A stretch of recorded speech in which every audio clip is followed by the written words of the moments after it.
Assalamualaikum warahmatullahi wabarakatuh dan selamat sejahtera cikgu ucapkan kepada semua murid yang akan mengikuti kelas cikgu pada hari ini. Baiklah, untuk kelas ringkas kita pada hari ini, tajuk kita akan memberi fokus kepada tata bahasa.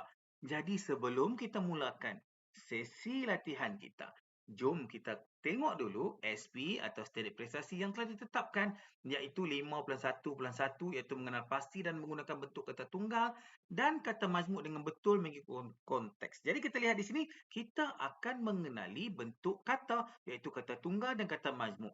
Jadi di sini diberi arahan kenal pasti bentuk kata tunggal dan kata majmuk dalam petikan di bawah dan diberikan satu petikan ringkas untuk kita kenal pasti kata tunggal dan kata majmuk. Namun, sebelum itu kita semestinya perlu belajar sedikit dahulu tentang apa itu kata tunggal dan apa itu kata majmuk supaya memudahkan kita untuk mengenal pasti kata-kata tersebut di dalam petikan yang diberikan. Baiklah, kita mulakan dulu dengan kata tunggal. Apakah maksud kata tunggal? Kata tunggal itu sendiri pun kita dah boleh bagi satu bayangan bahawa tidak ada dua semestinya satu. Jadi jom kita tengok definisinya. Bentuk kata tunggal ialah bentuk kata yang terdiri daripada hanya satu bentuk kata dasar, yakni tidak menerima apa-apa bentuk imbuhan, apa-apa bentuk imbuhan atau kata dasar. Maksud dia tak boleh menerima apa-apa imbuhan. Maksudnya dalam bentuk tiada imbuhan atau tidak digabungkan dengan apa-apa kata dasar yang lain. Okey, kebanyakan kata tunggal dalam bahasa Melayu mempunyai potensi untuk diperluaskan dengan bentuk terbitan.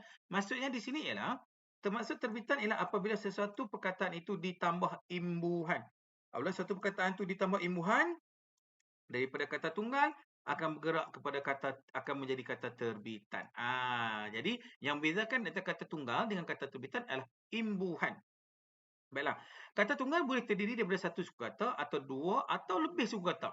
Contohnya kalau satu suku kata ialah dan, roh, skru, itu semua satu suku kata. Tanpa imbuhan, apabila tanpa imbuhan, kita kenali sebagai kata tunggal.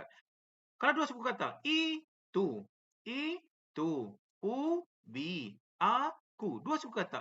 Walaupun dua suku kata, namun tiada imbuhan. Bila tiada imbuhan, maka dianggap sebagai kata tunggal. Selesai. Untuk kita kenal serba sedikit berkaitan kata tunggal. Bagaimana pula dengan kata majmuk? Baiklah, kata majmuk. Menurut Tata Bahasa Dewan Edisi ketiga, proses pemajmukan adalah proses yang merangkaikan dua kata dasar atau lebih dan bentuk yang terhasil membawa makna yang khusus. Macam mana tu? Tak apa, kita baca lagi. Selain itu, kata nama majmuk terhasil dari proses merangkaikan dua kata dasar atau lebih yang bermaksud tertentu. Baik, untuk lebih faham, jom kita lihat contoh-contoh diberikan. Dari segi penggunaannya, kata majmuk mendukung makna yang khusus atau makna yang berbeza daripada maksud kata dasarnya. Baik, kita lihat contoh yang diberikan. Contoh kata majmuk adalah seperti berikut. Kalau kita bercakap tentang air, macam-macam kita ada air. Air sungai, air hujan, air teh, air kopi. Tapi apabila kita meletakkan sebagai air hujan, ia akan merujuk kepada satu. Air yang turun dari langit selepas mendung contohnya. Itu air hujan. Air kumbahan, air kotor lah. Air mata, terhasil apabila kita berasa sedih, gembira. Okey. Jadi dah menjadi air yang khusus. Kalau tadi sebarang apa saja air itu secara umumnya. Tapi bila kita gabungkan di antara dua perkataan, air dan hujan, air dan kumbahan, air dan mata, dia akan menjadi satu jenis air yang khusus yang ada pada sesuatu saja. Kita bagi contoh lain. Contoh jam. Semua orang cakap, kita boleh cakap jam tangan, kita boleh cakap jam, macam-macam jenis jam. Namun begitu kalau kita gabungkan jam dengan tangan, jam tangan. Jadi dia merujuk pada satu alat yang dilekatkan di tangan dan ada jam padanya. Jam dinding, jam yang kita lekatkan pada dinding. Kalau jam tu kita letak dekat bawah, tak dipanggil sebagai jam dinding. Jam randik ialah jam yang digunakan ada fungsi untuk mengambil masa. Contohnya jam untuk ambil masa untuk larian, jadi itu adalah jam randik. Jadi telah jadi jam yang khusus. Tadi sebarang jam, apa-apa jam, tapi ini jam yang khusus. Garis ni macam-macam garis ada. Tapi kalau kita cakap garis pusat, dia mestilah melibatkan yang kita faham sebagai diameter. Maksudnya itu dimasukkan sebagai kata majmuk. Maksudnya apabila dua kata bebas, dua rangkai kata bebas digabungkan, duduk bersebelahan akan membentuk satu makna yang lain. Contoh, jalan. Jalan ialah satu tindakan. Berjalan, jalan, jalan. Kemudian gabungkan dengan raya. Raya maksudnya besar. Jadi bila kita masukkan jalan raya, kita kena masukkan jalan yang besar. Jalan yang ada garisan untuk sebelah kiri dan sebelah kanan. Dua arus bertentangan berjalan. Macam tu. Itu baru jalan raya. Baik, kita tengok contoh-contoh lain. Air hujan, bom tangan, merah muda, jalan raya, nasi minyak, kuning langsat. Bandar raya, gambar raja, campur aduk, daya serap, terima kasih, meja tulis. Jam tangan luar biasa, ambil alih, tunjuk ajar, tengah hari, biru laut. Ini adalah kata majmuk bebas yang digunakan. Bukan sebab dia istilah. Dia bebas. Jadi cara kita nak kenal pasti kata majmuk mudah. Kita tidak boleh menyelitkan apa-apa perkataan di tengah-tengahnya. Kita tak boleh cakap air yang hujan. Tak boleh.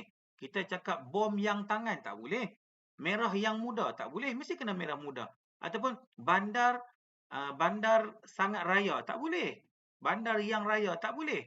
Jadi dia memang kena duduk bersebelahan. Apabila dua rangkai kata mesti duduk bersebelahan, ini dianggap sebagai kata majmuk. Bagaimana pula dengan kata majmuk istilah khusus? Maksudnya kata majmuk ini dibentuk sebab ada istilah-istilah tertentu dalam sesuatu bidang, contohnya Duta Besar, Perdana Menteri atur cara hak milik, Ketua Menteri, Profesor Madya, cari gali, lut sinar, kanta tangan, kertas kerja, Raja Muda, Polis Trafik. Jadi ini ialah istilah-istilah khusus yang dibentuk melalui kata majmuk atau pemajmukan. Ini adalah kata majmuk kiasan. Kata majmuk kiasan ni kalau kita kenali, kita lebih kenal sebagai penjodoh bilangan. Maafkan cikgu, bukan penjodoh bilangan. Bukan penjodoh bilangan, tapi simpulan bahasa. Contohnya, anak emas, buah tangan, kaki botol, buah hati, duit kopi. Banyak kat sini. Manis mulut, besar kepala, tumbuk rusuk. Murid-murid boleh salin untuk membantu murid-murid. Kepala batu, hidung tinggi. Cikgu tak berniat untuk baca semualah sebab kita nak, ni sebagai contoh sahaja. Busuk hati, jatuh hati, untuk kena ambil hati, batu api. Semua ni adalah contoh-contoh kata majmuk. Tapi apa yang kita belajar ni, kita bukanlah nak mengkategorikan kata majmuk tersebut. Cikgu cuma nak tunjukkan bahawa terdapat 3 jenis kata majmuk. Tapi apa yang kita fokus sekarang ialah kita nak mengenali kata majmuk. Jadi senang cerita di sini ialah kita nak kenal kata majmuk. Kata majmuk ialah rangkai kata 2 atau lebih perkataan untuk menjadikan maksud yang lain. Baik, setelah kita mengenali kata tunggal dan kita pun dah kenal kata majmuk, jom kita buat latihan yang telah diberikan dalam buku teks muka surat 4 dan 5. Baik, kita tengok terlebih dahulu ya. Kita tengok terlebih dahulu. Kenal pasti kita baca soalan. Kenal pasti bentuk kata tunggal dan kata majmuk dalam petikan di bawah. Okey. Pang Chin Fei bersekolah di Sekolah Kebangsaan Salak Soft, Kuala Lumpur. Ayahnya menghantar dia dan abangnya ke sekolah kebangsaan kerana ayahnya mahu mereka menguasai bahasa kebangsaan dan bahasa Inggeris dengan baik. Kemudian dia menyambung alam persekolahan peringkat menengahnya di Sekolah Menengah Kebangsaan Konvent Bukit Nanas, Kuala Lumpur. Sebagai pelajar yang fokus pada akademik, dia sentiasa mendapat keputusan cemerlang dalam peperiksaan tahunan, khususnya dalam mata pelajaran Bahasa Melayu. Di sekolah, dia aktif menyertai pelbagai aktiviti yang melibatkan bahasa Melayu seperti pertandingan menulis esei, puisi dan pantun. Setelah mendapat keputusan sijil pelajaran Malaysia, dia mengambil keputusan untuk menyambung pelajaran di tingkatan 6 di SMK Methodist. Kecemerlangannya dalam peperiksaan sijil tinggi pelajaran Malaysia membolehkannya melanjutkan pelajaran atau melanjutkan pengajaran di Universiti Kebangsaan Malaysia UKM dalam jurusan komunikasi iaitu penyiaran dan linguistik. Kehebatannya dalam berkomunikasi dan cekap mengendalikan tugasan yang diberikan oleh para pensyarah di fakulti itu melayakkannya mendapat anugerah dekan pada setiap semester.